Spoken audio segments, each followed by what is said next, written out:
हभप शिवानंद महाराज शास्त्री चित्रकूट धाम official.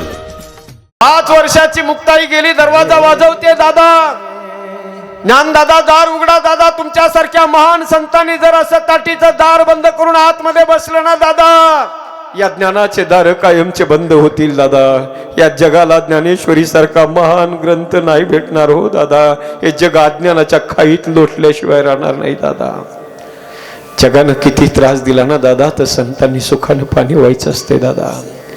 5 वर्षाची चिमुकली मुक्ताई माझ्या ज्ञानोबारायला धीर देते सजनाओ। योगी पवन मनाचा,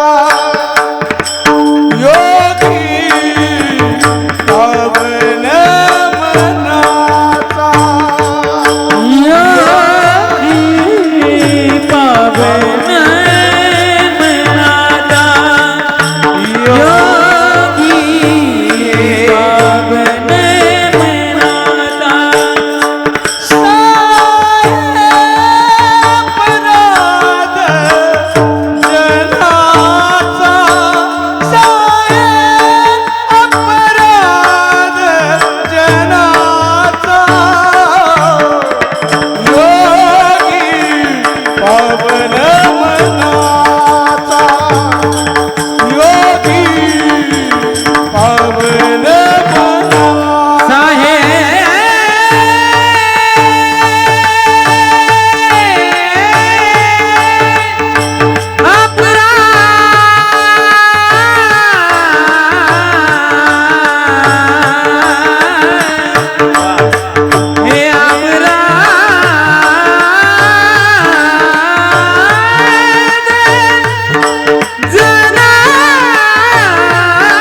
सुद्धा त्या काळातल्या दुष्ट दुर्जन लोकांनी नसता त्रास दिला तर जगाला ज्ञानोबाराय कळाले नसते। नसता त्रास दिला ज्ञानोबारायला, नसतं कळालं या जगाला सजन हो की माझे ज्ञानोबाराय निर्बुद्ध रेड्याच्या मुखातून वेद बोलू शकतात, ज्ञानोबाराय निर्जीव भिंत चालू शकतात। नसतं कळालं जगाला, अरे नसतं कळालं या जगाला की माझ्या ज्ञानोबारायच्या पाठीवर मांडे भाजू शकतात म्हणून। ज्या वेळेला माझ्या ज्ञानोबारायांना सज्जन हो मांड खाण्याची इच्छा झाली, 5 वर्षाच्या चिमुकल्या आपल्या बहिणीला ती इच्छा बोलून दाखवली। मुक्ताईनं म्हणावं दादा, अरे आई नसली तर काय झालं दादा, ताई आहे ना, ही तुझी ताई तुला आज मांडे करून खाऊ घालीन दादा। नका चिंता करू दादा, तुम्ही जा आळंदी गावामध्ये मधुकरी मागून आणा, भिक्षा मागून आणा, मी बनवून देते मांडे तुम्हाला। ज्ञानोबारायांनी काखेत झोळी अडकवली, आळंदी गावात गेले, 4 घर भिक्षा मागितली, पसा बरपीट ज्ञानोबारायांनी आपल्या झोळीमध्ये घेतलंय आणि आळंदीतून बेटाच्या दिशेने निघाले। आळंदी गावातून बाहेर पडतात न पडतात तर सज्जन हो घोड्यावर बसून एक घोडस्वार येतोय, नाव त्याचं विसोबा। त्या विसोबानं पाहिलं ज्ञानोबारायांना, समोर घोडा घेऊन उभा राहिलाय, ज्ञानोबा राहिला, पाहता क्षणी कडाडला विसोबा, ए संन्यासाच्या कार्ट्या, आळंदी गावात येण्यासाठी मनाई केलेली असताना, मज्जाव केलेला असताना काय असतं तुमचं काम?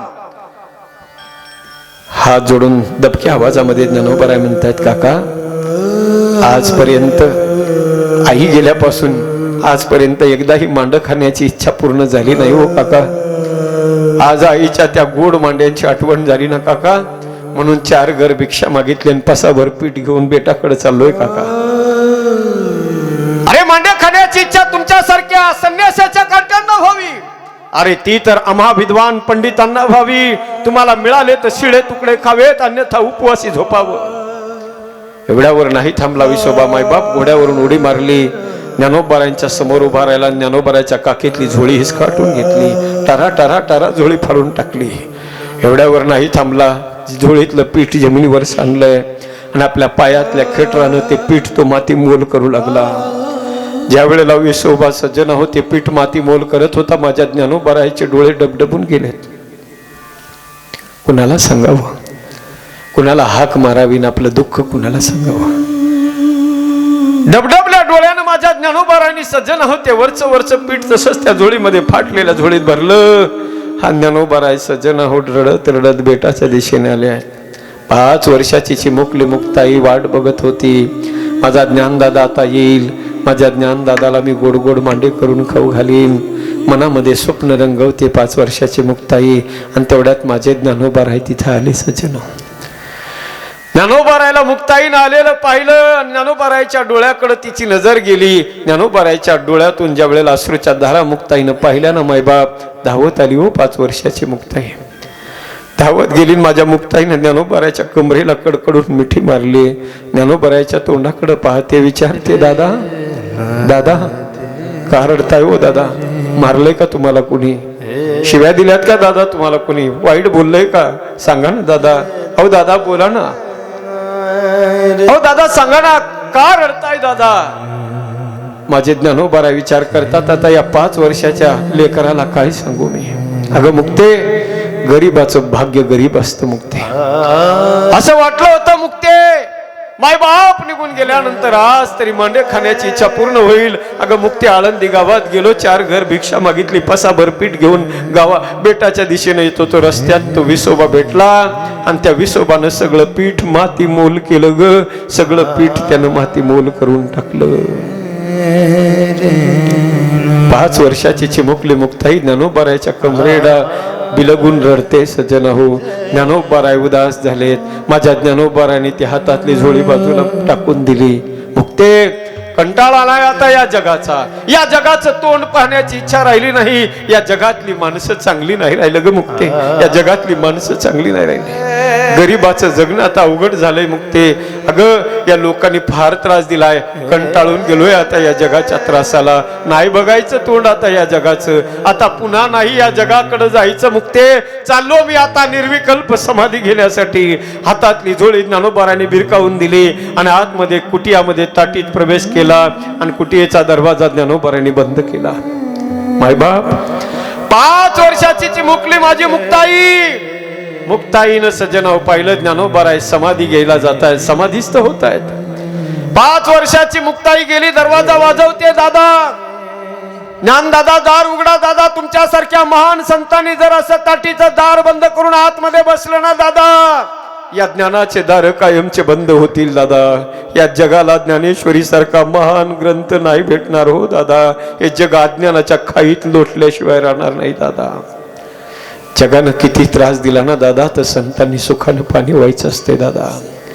5 वर्षाची चिमुकली मुक्ताई माझ्या ज्ञानोबारायला धीर देते सज्जन हो. योगी पवन मनाचा, योगी पवन मनाचा, योगी पवन मनाचा, योगी पवन मनाचा. सारे अपराध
दादा दादा 5 वर्षाची चिमुकली मुक्ताई आवाज देते, सज्जन हो दादा नका चिंता करू, आहे त्या पिठाचे मी मांडे तुम्हाला बनवून देते दादा.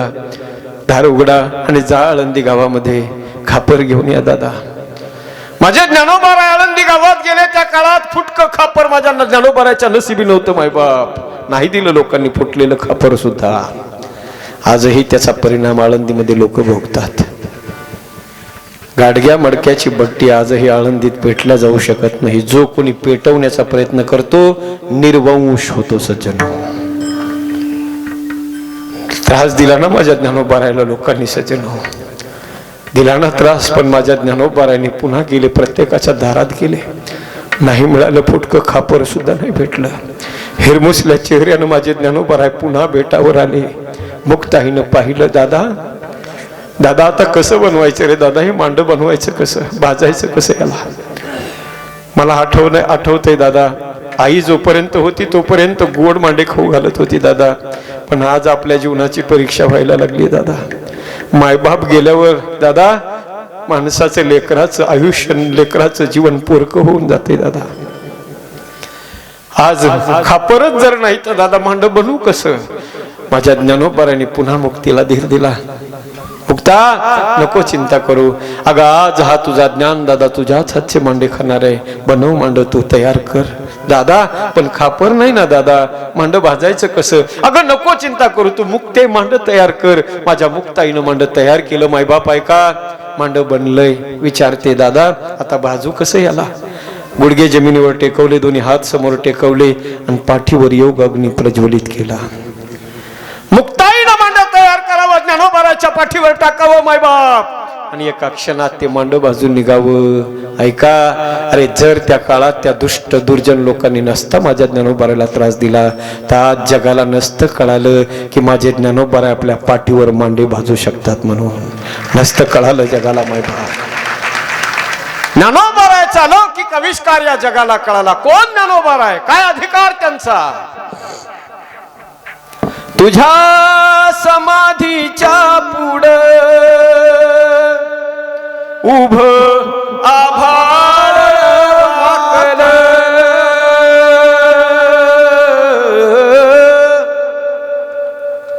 तुझ्या ज्ञान तेजा पुढं कोटी सूर्य फिक झालं. गाता देवा तुझी ओवी, केली जीवाची काजळी. अंतरात ज्योत तेवली, तूच देवा ही वाट दावली. घुमला गजर आभाळी, ज्ञानराज माझी माऊली. पाहता रूप तुझ सीन हरपला, गारवा मिळाला जेव्हा तापल्या जीवाला. नसते कळाले ज्ञानोबाराय महाराज. प्रत्येक संतांचं जीवन तुम्ही शोधून पहा, तपासून पहा. संतत्व सहजासहजी नाही मिळत. म्हणून तर म्हणतायत ना, नाही संतपण मिळत हे हाटी. हिंड ताक पाटी राणीवनी, नाही संतपण मिळत हे हाटी. पाटी राणीवनी,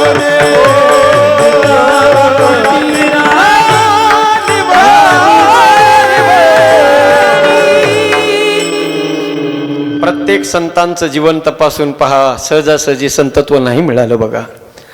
माणसाचं जीवन परिपक्व सहजासहजी होत नाही. अरे जर त्या काळातल्या दुष्ट दुर्जन लोकांनी त्रास दिला म्हणून माझ्या ज्ञानोबाराय तुकोबाराय करून संतांनी जर पाय माग घेतले असते, सारखा गाथ्यासारखा पंचम वेद या जगाला नसता मिळाला सज्जन हो. पण माझ्या संतांनी सांगितलं, अरे किती त्रास होऊ द्या, चांगल्या माणसाला लोक त्रास देतच असतात. गाडी चालवताना गाडीला गतिरोधक आणि चांगल्या माणसाला विरोधक भेटतच असतात. किती बी त्रास झाला, लोकांनी त्रास दिला म्हणून चांगल्या माणसानं चांगलं काम करायचं कधी सोडायचं नसतं. सज्जनांनो, ताकदीनं पुढं चालायचं असतं. जुन्या काळामध्ये एक हिंदीमध्ये कविता असायची, लहरों से डर कर नैया पार नहीं होती और कोशिश करने वालों की कभी हार नहीं होती. नन्ही नन्ही सी चिटिया चढ़ती है दीवारों पर, 100 बार फिसलती है, कोशिश आखिर उसकी बेकार नहीं होती और कोशिश करने वालों की कभी डुबकी या सिंधु में गोताखोर लगाता है. डुबकी या सिंधु में गोताखोर लगाता है, हर बार ऊपर आता है लेकिन हर बार उसकी मुट्ठी खाली नहीं होती और कोशिश करने वालों की कभी हार नहीं होती. चाहे कितने भी आए तूफान, चले फिर आंधिया, इरादे हो मजबूत तो छू लेंगे बुलंदिया. इरादे माणसाचे पक्के असले पाहिजे. सज्जन हो, परमार्थ करणं निभळट माणसाचं काम नाही. निभळट माणसाने परमार्थाकडे आलं सुद्धा नाही पाहिजे. इथे सज्जन हो, कितीही त्रास झाला तरी मागे सरायची बोली नाही. माझ्या भारत देशात एक महिला, क्रांतिकारी महिला संत होऊन गेली, संत मीराबाई. सज्जन हो, कमी त्रास नाही दिला लोकांनी.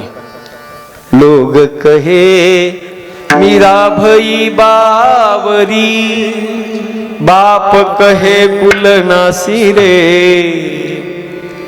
लोक म्हणायचे अरे पोरगी पागल झाली, वेड लागला या पोरीला. मीरानं म्हणावं, हो झाले मी पागल. माझ्या भगवंतासाठी, त्याच्या प्रेमासाठी, त्या देवाच्या प्रेमासाठी माणसानं पागल होवं. सज्जन, काय म्हणते मीरा ऐका, एक शेर सांगतो. संत म्हणतात, लोग हमें पागल कहते हैं, उस बात का हमें बुरा नहीं लगता. क्यों? क्योंकि संत कहते हैं इन बिगड़े दिमागों में भरे अमृत के लच्छे हैं. लच्छे म्हणजे घागरी. इन बिगड़े दिमागों में भरे अमृत के लच्छे हैं, हमें पागल ही रहने दो, हम पागल ही अच्छे हैं. संत म्हणतात, सज्जन हो, आम्हाला लोक पागल म्हणतात ना, त्याचं वाईट वाटत नाही. देवासाठी घेऊन जोग अवघा भोग त्याची याला वेडा झाला, वेडा झाला, लाचावला. भक्तीशी लोकांनी त्रास दिला. सज्जन हो, पागल झाली मीरा. सगळं सोडून दिलं, घरदार सगळं विसरून गेली. सज्जन हो, देवासाठी.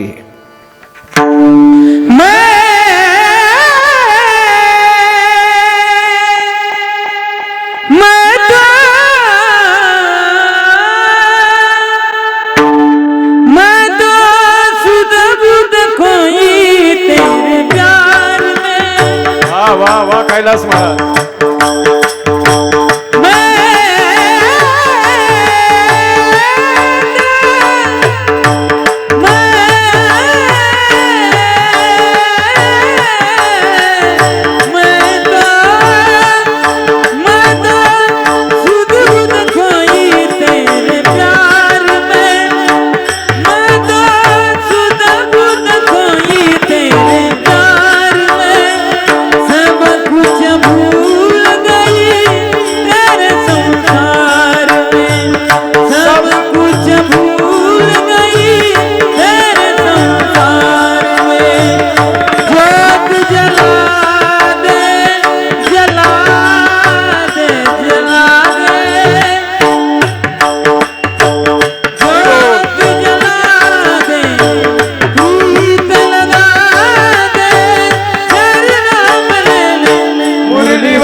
क्या बात है. काय म्हणते मीरा बघा, मैं तो सुध बुध खोई तेरे प्यार में.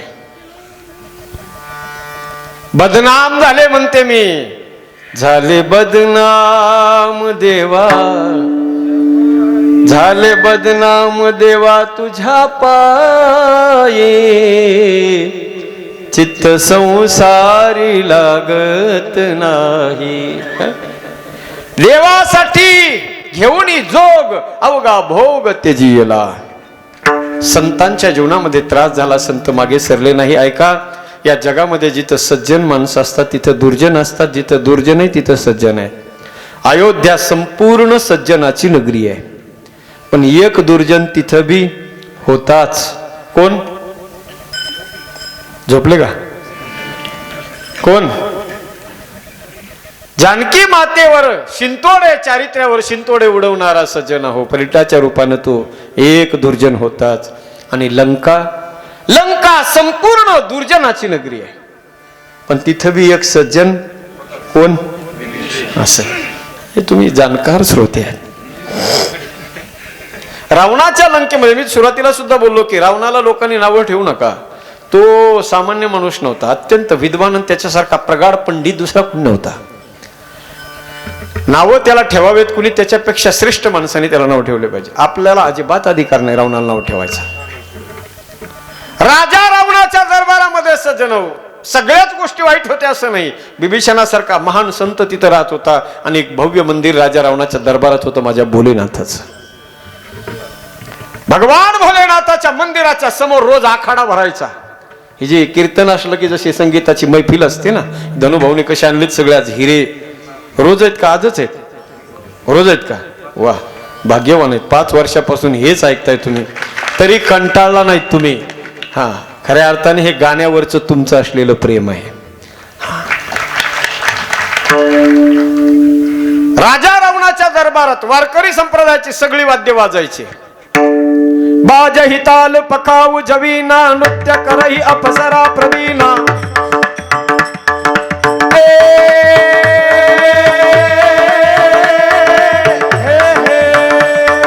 बाजही ताल पखाऊ जवीना, नृत्य करही अप्सरा प्रवीणा.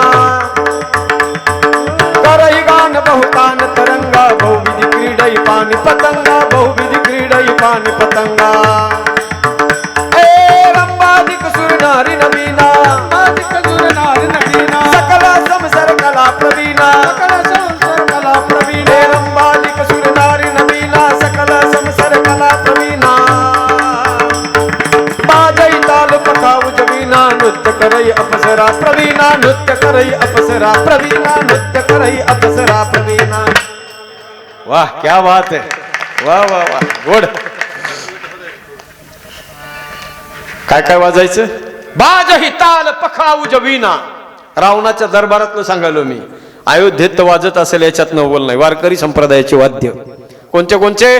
ताल म्हणजे टाळ, पखाऊज पखवाज आणि विना. लावणी, मृदंग, श्रुती आणि टाळ. मृदंग, श्रुती आणि टाळ. श्रुती म्हणजे विना, मृदंग, श्रुती, टाळ, घोष आणि सेऊ. रावण सुद्धा या ब्रह्मरसाचा आनंद घेत होता सज्जन हो. मैफिल बनायची. वादक सामान्य नव्हते, नंबर 1 चे सगळे गायक, नंबर 1. महादेवाच्या दरबारात राजा रावणानं जावं, 10 मुंडक्यापैकी एक मस्तक तोडायचं, हातात घ्यायचं आणि महादेवाच्या पिंडीवर अर्पण करायचं. भोलेनाथ पिंडीतून प्रगट व्हायचे सज्जन हो. हातामध्ये डमरू घ्यायचा महादेवाने, कडकड कडकड कडकड कडकड आवाज निघायचा. डमरू वाजवायला सुरुवात केली धनुभाऊ की राजा रावणानं टेबलवर बसायचं, हातात पॅड घ्यायचा, पेन घ्यायचा आणि डमरूतून निघणारा एक एक शब्द राजा रावणानं नोट करायचा. याच्यातून हे ऐकल्यावर तुम्हाला कळलं हे काय नोट केलंय राजा रावणानं. याला नोटीस करा सगळ्यांनी. राजा रावणानं जे नोट केलंय ना सज्जना हो, ते चांगल्याला जमत नाही. डबल ग्रॅज्युएट झालेला माणूस त्याला जर सांगितलं ना एक लाईन कंप्लीट कर, इट इज इम्पॉसिबल. इतका अवघड आहे. त्याचं नाव आहे शिवतांडव. ऐकायचं की तुम्हाला? हात वर करायचं सगळ्यांनी एक साथ आणि सगळ्यांनी एका आवाजात टाळी वाजवायच्या. दादा याचा आवाज द्या जरा, पकवाजाचा. दोन्ही बेस.